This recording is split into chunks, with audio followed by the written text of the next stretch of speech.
নমস্কার বন্ধুরা, মমস টাচে আরও একবার সবাইকে স্বাগত জানাই। আশা করি সকলেই ভালো আছেন। আজকে আমি সবজি দিয়ে মাছের ঝোলের একটি রেসিপি শেয়ার করেছি। এই গরমের দিনে বাচ্চা থেকে বড় সকলের জন্য লাঞ্চে এরকম একটা মাছের ঝোলের সিম্পল একটি রেসিপি আপনারা বাড়িতে ট্রাই করে নিতে পারেন। যারা নতুন রান্না শিখছেন তাদের জন্য এটা ভীষণ ইজি একটি রান্না। খুব কম উপকরণ দিয়ে এটা তৈরি করি। বিভিন্ন রকম সবজি দিয়ে আমি এই মাছের ঝোলের রেসিপিটি বানিয়ে থাকি। আজকে আমি কিভাবে তৈরি করেছি চলুন চটজলদি দেখে নেওয়া যাক। আমি এখানে কাতলা মাছ নিয়ে নিয়েছি 9 পিস। খুব ভালো করে ধুয়ে পরিষ্কার করে নিয়েছি। এদিকে দেখুন আলু আর পটল এভাবে লম্বা করে কেটে ধুয়ে নিয়েছি। আর নিয়েছি কিছু ডাঁটা। এই ডাঁটাগুলোকে দেখুন ওপরের আস্তর ছাড়িয়ে এইভাবে লম্বা লম্বা করে কেটে নিয়েছি। আর এই মাছের মধ্যে এবারে হলুদ আর নুন মাখিয়ে নিচ্ছি। সামান্য পরিমাণে হলুদ গুঁড়ো দিয়ে দিলাম আর দেব সামান্য পরিমাণে নুন। খুব ভালো করে নুন হলুদ মাখিয়ে নেব।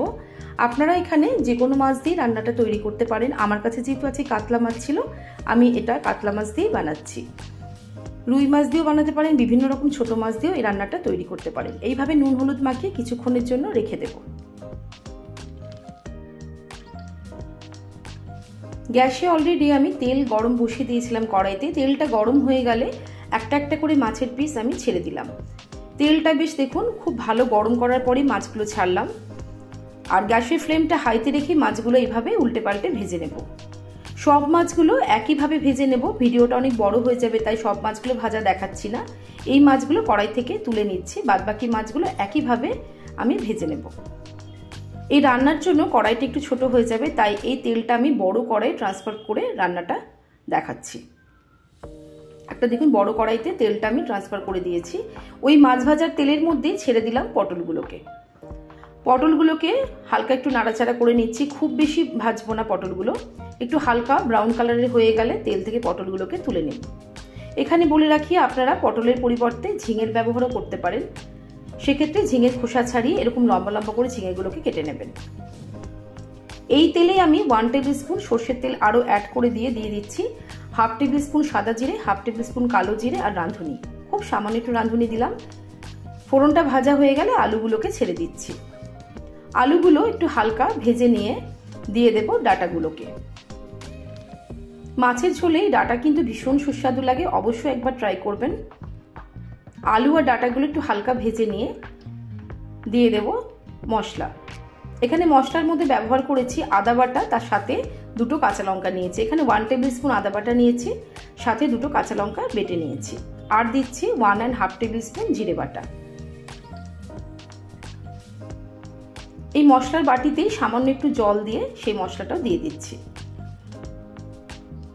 এবারে গ্যাসের ফ্লেমটা মিডিয়াম টু লোতে রেখে ভালো করে মশলাটা ভেজে নেব। হালকা একটু মশলাটা ভাজা হয়ে গেলে দিয়ে দিচ্ছি একটা ছোট্ট সাইজের টমেটো বাটা। টমেটোটা একটু মিক্সিতে পেস্ট করে নিয়েছি, সেটা দিয়ে দিচ্ছি। টমেটোটা এখানে একেবারেই অপশনাল, আপনারা চাইলে দিতে পারেন, না চাইলে এটাকে নাও দিতে পারেন। একটু হালকা নেড়ে নিলাম। এবার কিছু শুকনো মশলা দিচ্ছি। সামান্য একটু হলুদ গুঁড়ো দিলাম আর দিচ্ছি 1 টেবিল স্পুন শুকনো লঙ্কার গুঁড়ো। শুকনো লঙ্কার গুঁড়োটা টোটালি কিন্তু অপশনাল। আর দিচ্ছি স্বাদ মতো নুন। এবারে মশলাটাকে খুব ভালো করে ভেজে নেব। কাঁচা মশলার যে একটা গন্ধ সেটা চলে গেলে দিয়ে দেব ভাজা পটলগুলো। এবারে ভাজা পটলগুলো দিয়ে দিচ্ছি।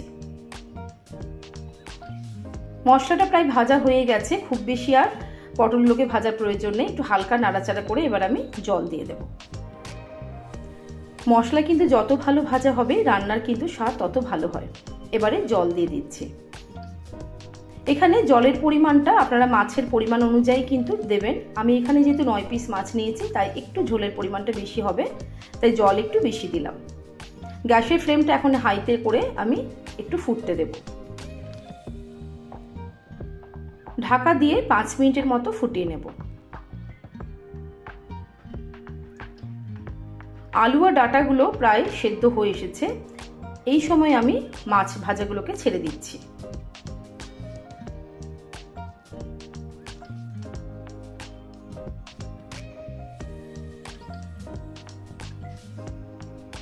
গ্যাসের ফ্লেমটা এবারে মিডিয়াম টু লোতে করে আর কিছুক্ষণ একটু ফুটিয়ে নেব। 4টে কাঁচা লঙ্কা এই সময় দিয়ে দিলাম। ব্যাস, রান্নাটা কিন্তু আর কিছু করার প্রয়োজন নেই, হালকা একটু ফুটিয়ে নামিয়ে নেব। একেবারেই পরিবেশন করার জন্য তৈরি হয়ে গেছে সবজি দিয়ে মাছের ঝোল।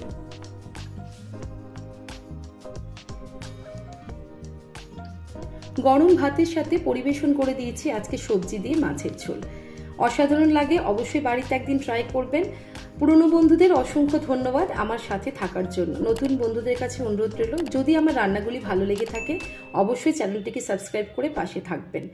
আবারও দেখা হবে অন্য একটি রেসিপি নিয়ে। সকলকে জানাই অসংখ্য ধন্যবাদ পুরো ভিডিওটি দেখার জন্য। নমস্কার, সুস্থ থাকবেন, ভালো থাকবেন সকলে।